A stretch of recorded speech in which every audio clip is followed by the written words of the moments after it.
बड़े बंगले वाली बहू की हरी भरी पहली रसोई। अपने घर से आज ही आशुतोष की दुल्हन बनके विदा होके आई उसकी आलीशान पुश्तैनी हवेली में मीना शाम के समय हवेली की पहली मंजिल की बालकनी में खड़ी हवेली के गार्डन में लगे फाउंटेन से पक्षियों को पानी पीता हुआ देख रही थी। तभी उसकी नजर चेरी के पेड़ के पास रखी रिलैक्सिंग चेयर पर बैठी अपनी दादी सास रेखा जी पर पड़ती है। अपनी दादी सास को अकेले बैठा देखकर मीना उनके पास जाकर, दादी माँ, आप यहाँ अकेली बैठी क्या कर रही हो? मैं अकेली कहाँ हूँ, तेरे दादाजी की यादें, ये पंछी और ये ढलती शाम मेरे साथ है। अरे दादी माँ, मैं पूछ रही हूँ कि आप सब लोगों के साथ हवेली में क्यों नहीं है, अकेली यहाँ क्यों बैठी हैं? एक हाथ से दूसरे हाथ की कलाई सहलाते हुए, सब अपने अपने काम में लगे हुए हैं तो मैं यहाँ आकर बैठ गई, मुझे यहीं पर शांति मिलती है। दादी माँ, आपके हाथ में दर्द है क्या? मीना बहू, ये उम्र ही ऐसी है, मेरा हाथ ही नहीं पूरा शरीर ही दर्द करता है, बस दवाई गोली खाकर ही जिंदा हूँ, नहीं तो अब तक तेरे दादाजी के पास पहुँच गई होती। आप ऐसी बातें ना करिए दादी माँ, मुझे अच्छा नहीं लगता। रेखा जी की कलाई पकड़कर, लाओ आपका हाथ दबा देती हूँ। मीना अपनी दादी सास की कलाई की मालिश करने लगती है। तभी तेज हवा का झोंका ताजी सब्जियों की खुशबू उसके पास लाता है। ये खुशबू तो ताजी सब्जियों की है। दादी माँ, सुबह हवेली में आते हुए मैंने आसपास खेत तो कहीं नहीं देखे, तो फिर ये ताजी सब्जियों की खुशबू कहाँ से आ रही है? दाईं तरफ इशारा करके रेखा जी, जरा अपनी गर्दन उधर घुमाओ, देख कितनी सारी सब्जियां लगी हैं। मीना दाईं तरफ देखती है तो उसे दूर गार्डन के कोने में क्यारियों में लगे लौकी, घिया, मिर्ची, बैंगन और टमाटर के कुछ पौधे दिखाई देते हैं। दादी माँ, जब गार्डन में लौकी, घिया, मिर्ची, बैंगन और टमाटर लगे हुए हैं तो फिर आज दोपहर के खाने में सिर्फ नॉन वेज ही क्यों बना था?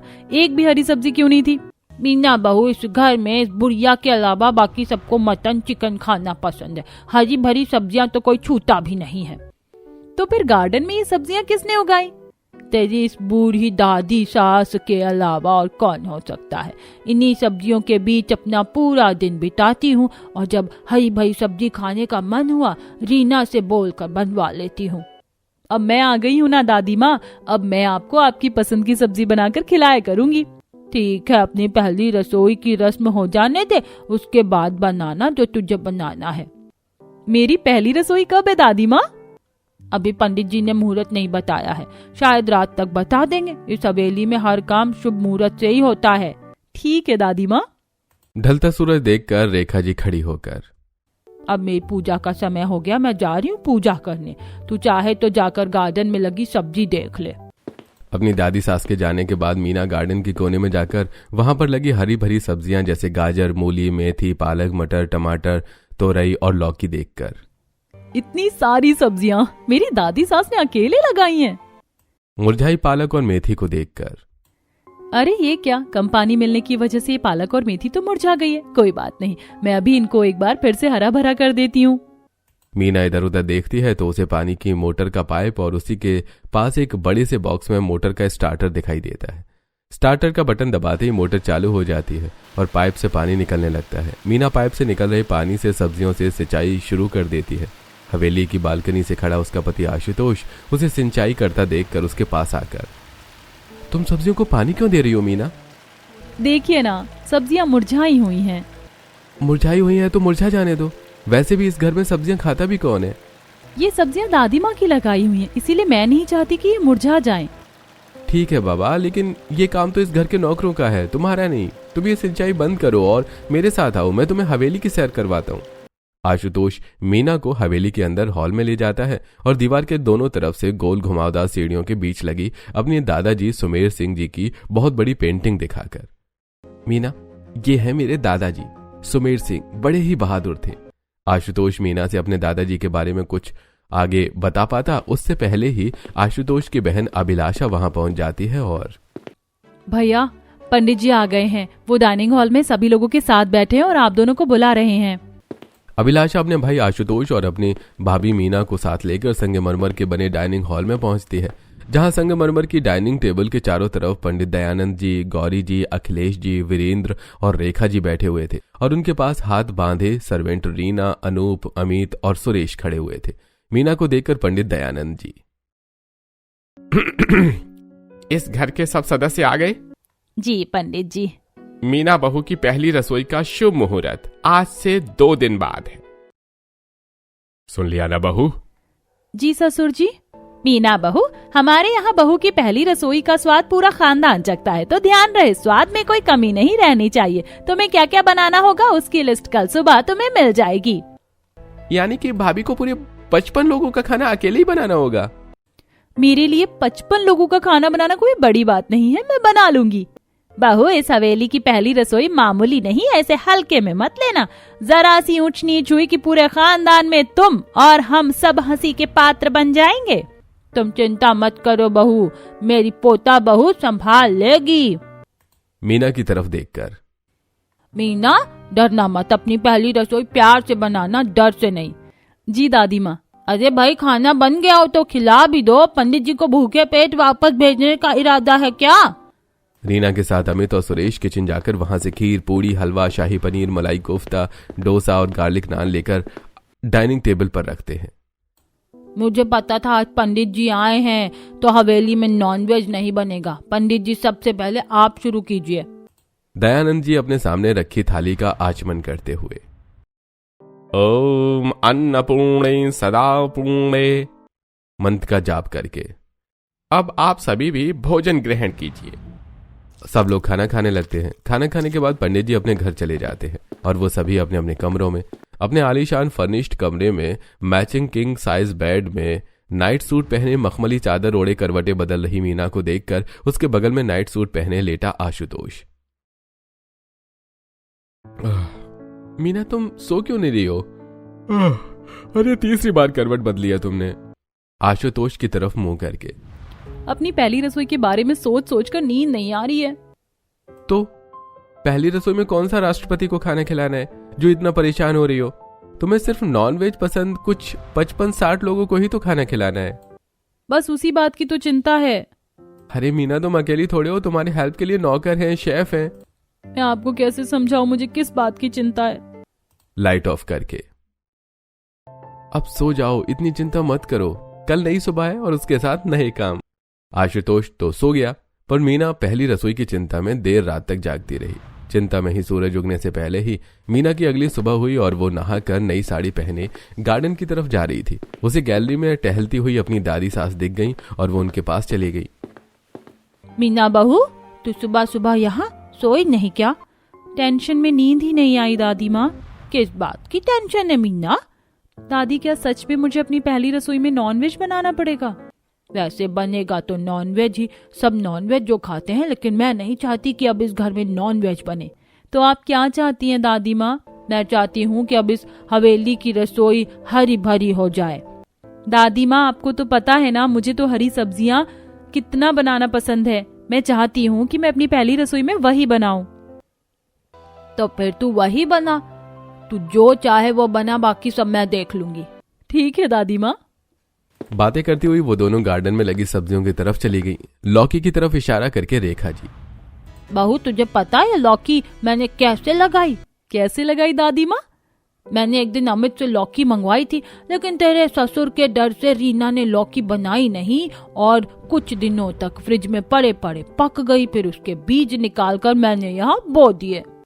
रेखा जी अपनी पोता बहू मीना से लौकी की कहानी बता रही थी कि तभी वहां अमित आकर, बहू रानी, आपको बड़े साहब हॉल में बुला रहे हैं। मीना गार्डन से अपनी दादी सास के साथ जैसे ही हवेली के अंदर हॉल में पहुंचती है, वैसे ही पहली रसोई में बनाई जाने वाली डिशेस की लंबी लिस्ट मीना के हाथ में थमाकर अखिलेश जी, बहू, तुझे पहली रसोई में क्या क्या बनाना है ये उसकी लिस्ट है। मीना लिस्ट में लिखे डिशेस के नाम पढ़ती है। Chicken handi, mutton korma, chicken biryani, galouti kebab, mutton malai tikka, chicken stew, fish curry, garlic naan, तवा रोटी, तंदूरी रोटी। अखिलेश जी के पास खड़ी उनकी पत्नी गौरी जी, ध्यान से देख लो बहू, कुछ छूटना नहीं चाहिए। लिस्ट में तो सिर्फ नॉनवेज है। चलो बहू, मैं तुम्हें हवेली की रसोई दिखा देती हूँ। मीना अपनी सास के साथ रसोई पहुंची थी कि उसने अपना मुंह पकड़ लिया। रसोई तो मॉड्यूलर थी, लेकिन वहां रखा था रॉ चिकन, मटन और फिश। ये सब देखकर, हे भगवान, मैं ये सब नहीं बना सकती, अब बस दादी माँ का ही सहारा है। रीना, तुम मीना को रसोई के बारे में सब कुछ समझा देना। रसोई समझाने की जिम्मेदारी रीना को देकर गौरी जी रसोई से हॉल में जाकर वहां बैठे अखिलेश जी के पास जाकर बैठ गई। तुम्हें क्या लगता है गौरी हमारी छोटी बहू पहली रसोई की रस्म अच्छे से पूरी कर लेगी ना? मेरे लगने या ना लगने से क्या होगा, करना तो बहू को ही है। जब तुमने कर लिया था तो बहू भी कर ही लेगी। इधर हॉल में बैठे मीना के सास ससुर को चिंता थी कि मीना रसोई की रस्म पूरी कर पाएगी या नहीं। उधर रसोई में रीना। बहू रानी, ये है इस हवेली की मॉड्यूलर रसोई। मुंह में हाथ रखे मीना रीना की सारी बातें सुनती रही और अचानक वो बालकनी की तरफ भागी। बालकनी पहुंचते हुई मीना ने ताजी हवा में चैन की सांस ली। तभी वहां उसकी दादी सास रेखा जी आई और बहू तू घबरा मत और मैंने जो कहा है वो बात ध्यान रख बस।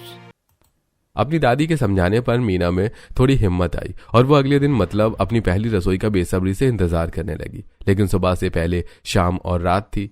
बीते दिन की तरह इस शाम भी मीना चेरी के पेड़ के पास रखी रिलैक्सिंग चेयर पर बैठी अपनी दादी सास के हाथ की मालिश कर रही थी। तभी उसके पास उसके नंद अभिलाषा और देवर वीरेंद्र आता है।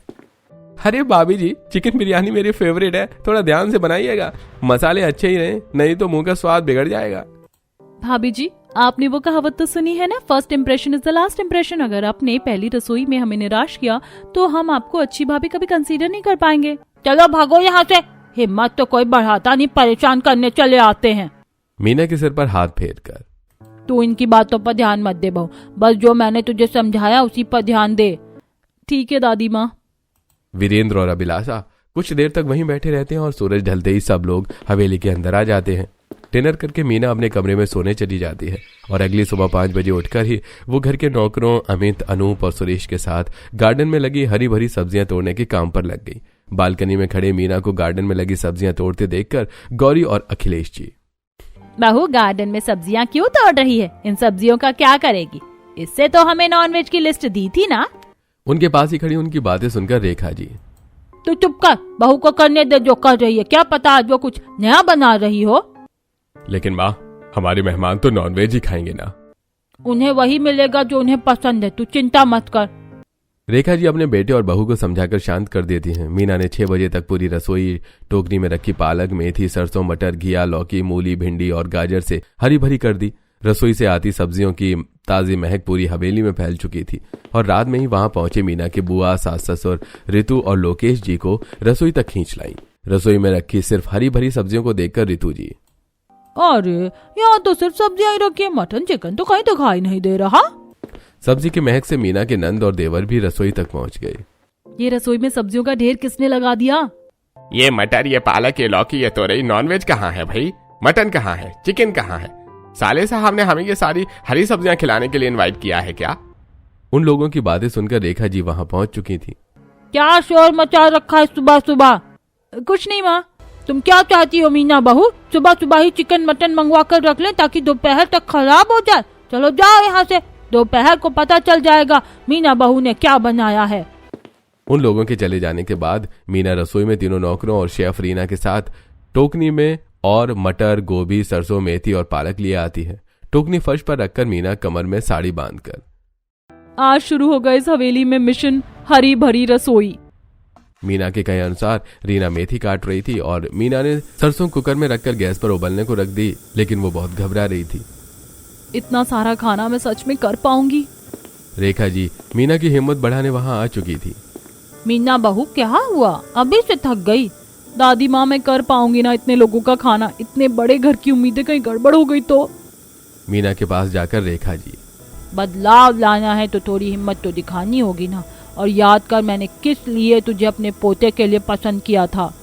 याद है दादी माँ, लेकिन वो गांव था और ये तुझे याद है जब मैंने पहली बार तुझे देखा था तब तूने अपने घर के आंगन में एक बड़ी सी कढ़ाई चढ़ाई हुई थी और अकेले ही तू कम से कम 100 गांव वालों को परोस कर खिला रही थी।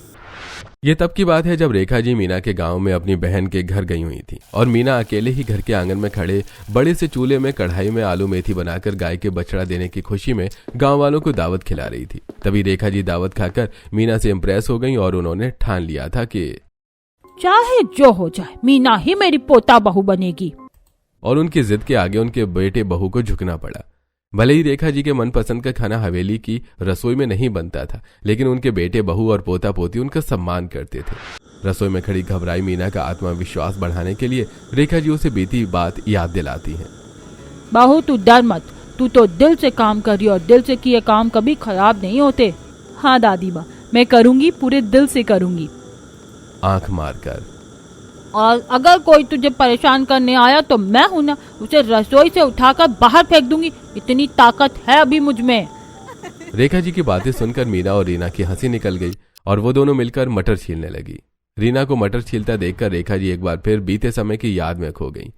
वो वसंत पंचमी का दिन था और पूरा गांव दुल्हन की तरह सजा हुआ था। हर घर के बाहर रंगोलियां बनी थी और हर घर के आंगन से धुआं उठ रहा था, लेकिन मीना के कच्चे घर में अलग ही अफरा तफरी का माहौल था। अरे जल्दी करो, मेहमान आने वाले हैं। रेखा जी मीना के घर के बगल वाली अपनी बहन की हवेली की छत से यह सब देखकर सुन रही थी और मीना की आवाज सुनकर रेखा जी खुद को उसके घर में जाने से रोक नहीं पाई और वहां जाकर उन्होंने देखा कि आंगन में रखे मिट्टी के चूल्हे के पास बाल चोटी में, माथे पर पसीना पर चेहरे पर चमक लिए चूल्हे में चढ़े मिट्टी के बर्तनों में सरसों का साग पका रही है। उसी के पास बैठी उसकी माँ सावित्री मक्के के आटे की रोटी सेक रही है। आइए दादी माँ, सही समय पर आई हूँ। गर्मा गर्म मक्के की रोटी और सरसों का साग खाइए। अरे नहीं, मैं तो बस ऐसे देखने चली आई। अरे दादी माँ शर्माओ मत, बहुत सारा साग बनाया मैंने। मीना जबरदस्ती रेखा जी को बिछौने में बिठाकर थाली में सरसों का साग और मक्के की रोटी परोस कर देती है। उसके पापा राजीव जी एक बोरी मटर लेके वहां आते हैं।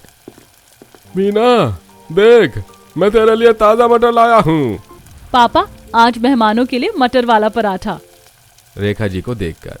अरे नमस्ते माँ जी, हाँ बिंदिया आंटी की बड़ी बहन है ना? हाँ बेटा, बिंदिया मेरी छोटी बहन है। मैं कुछ दिनों के लिए उसके पास आई थी, आज शाम को वापस चली जाऊंगी। रोटी सेक रही सावित्री जी। माँ जी इतने दिन रुकी हैं तो एक दिन और रुक जाइए और आज दावत में मीना के हाथ से बनी हरी भरी सब्जियों का स्वाद चखकर जाइएगा। अजय नहीं, अब मैं वापस जाऊंगी। छत से मैं मीना बेटी को आंगन में सब्जी बनाते हुए देखती थी और मेरी बड़ी इच्छा होती थी कि मैं भी चखूं। मेरी इच्छा पूरी हो गई, अब मैं वापस जाऊंगी। आज रुक जाइए ना दादी माँ, कल चले जाइएगा। मीना बेटी तू इतने प्यार से रोकती है तो रुक जाती हूँ। रेखा जी को खाना खिलाने के बाद मीना ने अकेले ही आंगन में रखे चूल्हे पर आलू मेथी, आलू पालक, मटर के पराठे और लौकी की सब्जी बना ली। आंगन में रखी कुर्सी पर बैठी रेखा जी। लड़की बहुत मेहनती है, अकेले ही पूरे गांव को खाना बनाकर खिला सकती है। यही लड़की मेरी पोता बहू बनेगी, यही मेरी हवेली की रसोई की शान बनेगी। रेखा जी जब अपनी बीती याद से बाहर आती तो देखती है अपनी मीना को रीना के साथ हरी भरी रसोई में खाना बनाते हुए। आज मजा आएगा, बहुत दिनों बाद किचन में सब्जियों की महक फैलेगी। रीना तुम बड़े से तपेले में सरसों की साग उबालने को रखो जब तक हम दोनों पालक और मेथी काट लेती हैं। अरे वाह, इसका मतलब इस रसोई में पहली बार सरसों का साग और मक्के की रोटी बनेगी। हाँ बिल्कुल।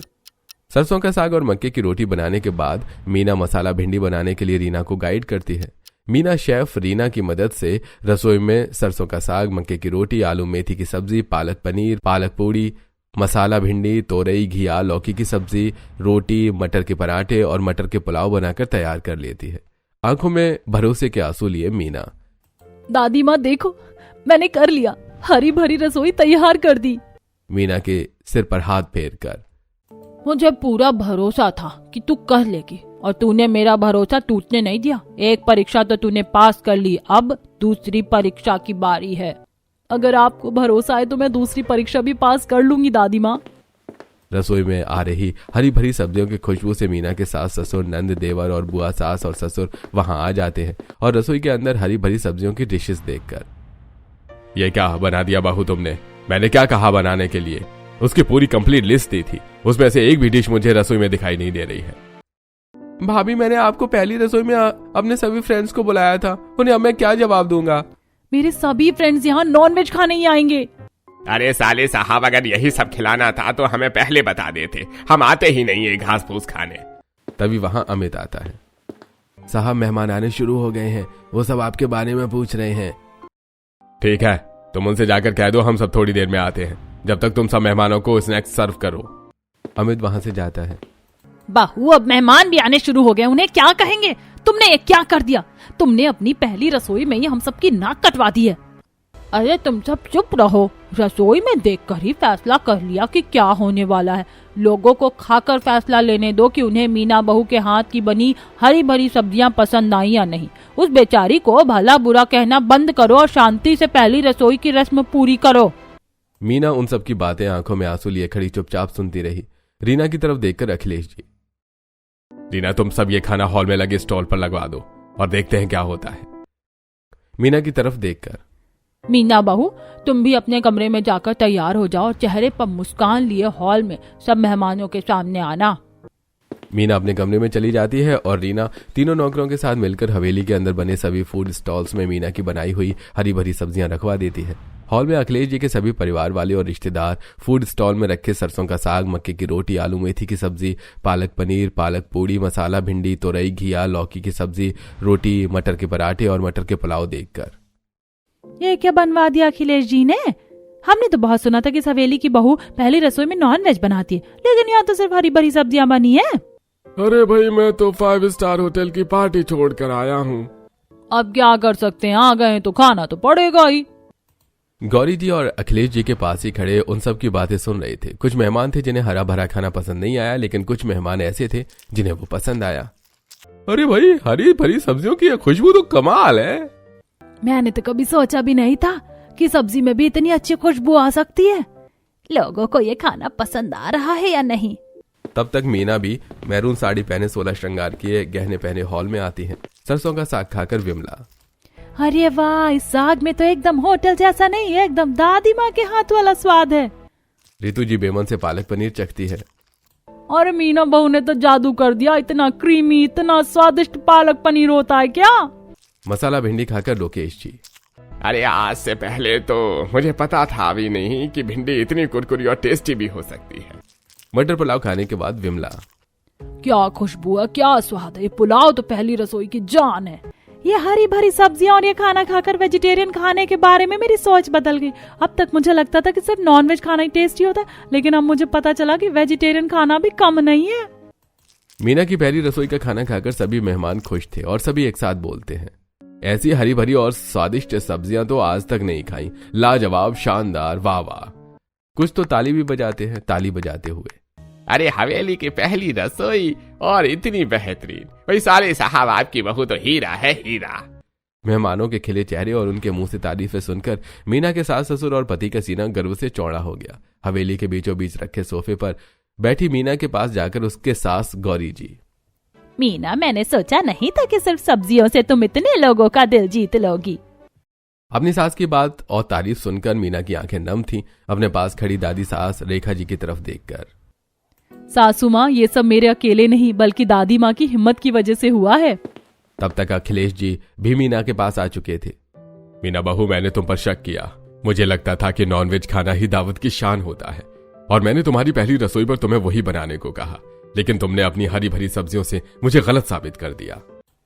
आज तुमने हमारे घर की इज्जत बढ़ाई, खाना खाकर मेहमान इतने खुश, ये तो मैंने बरसों बाद देखा है। सासू माँ, ससुर जी, आपका आशीर्वाद जो मेरे साथ था। अब मैं ऑफिशियली मानता हूँ, हमारी बहू बहुत हुनरमंद है। अब मीना का पति देवर और उसकी नंद भी उसके पास आ चुकी थी। आई एम सॉरी भाभी जी, मैंने आपको कम समझा। मेरे सभी फ्रेंड्स आपके बनाए खाने की तारीफ कर रहे हैं, आपकी वजह से उनके बीच मेरा इंप्रेशन बढ़ गया। भाभी जी, अगर आप ऐसी ही सब्जियां बनाती रहो तो मैं नॉनवेज खाना ही छोड़ दूंगा। सच में आपने तो कमाल कर दिया, आज तो सब रिश्तेदारों के बीच फेमस हो गई आप। बहू, तुमने दूसरी परीक्षा भी पास कर ली है, तो क्या कहते हो तुम सब? अब घर की रसोई में हरी भरी सब्जियां शामिल होंगी या नहीं? शामिल भी होगी और बनेगी भी। अरे वाह बहू, तुमने तो इस हवेली की रसोई ही बदल दी। दादी माँ, अगर आप ना होती तो मैं कभी ये हिम्मत नहीं कर पाती। अपनी मीना दादी सास को गले से लगा लेती है। अगले दिन मीना अपने सभी ससुराल वालों के साथ गार्डन में और हरी भरी सब्जियों के बीज बोती है और पहले से लगी हुई पालक से अपनी सास और नंद के साथ रसोई में पालक पूड़ी बना रही होती है। बहू, ये पालक पराठा मुझसे नहीं बनेगी, तुम ही बताओ कैसे बनाते हैं। आप चिंता मत करो सासू माँ, मैं हूँ ना, मैं सब सिखा दूंगी। तभी रसोई में रेखा जी आती हैं। गौरी बहू, पालक पराठा अच्छा बनाना, मैं तेरे हाथ की बनी पालक पराठा खाकर मरना नहीं चाहती, नहीं तो ऊपर जाकर यमराज को क्या जवाब दूंगी कि मैं कैसे मरी। अपनी बहू मीना की मदद से पहली बार गौरी जी हवेली की रसोई में हरी भरी पालक पूड़ी और मेथी की सब्जी बनाकर डाइनिंग हॉल में अपने पति और दोनों बेटों को सर्व करती हैं। पालक पराठा और मेथी की सब्जी देखकर अखिलेश जी, मीना बहू, तुमने तो अपनी पहली हरी भरी रसोई के बाद हवेली की रसोई का रंग ही बदल दिया। जिस रसोई में पहले लाल रंग का पानी बहता था, अब रसोई वो हरी भरी हो चुकी है। तो इस तरह अपनी दादी सास के भरोसे और अपने हुनर से मीना ने हवेली की अपनी पहली रसोई में हरी भरी सब्जियां बनाकर नॉनवेज पसंद अपने ससुराल वालों और रिश्तेदारों का दिल जीता और सबकी नजरों में अपनी एक अलग पहचान बनाई।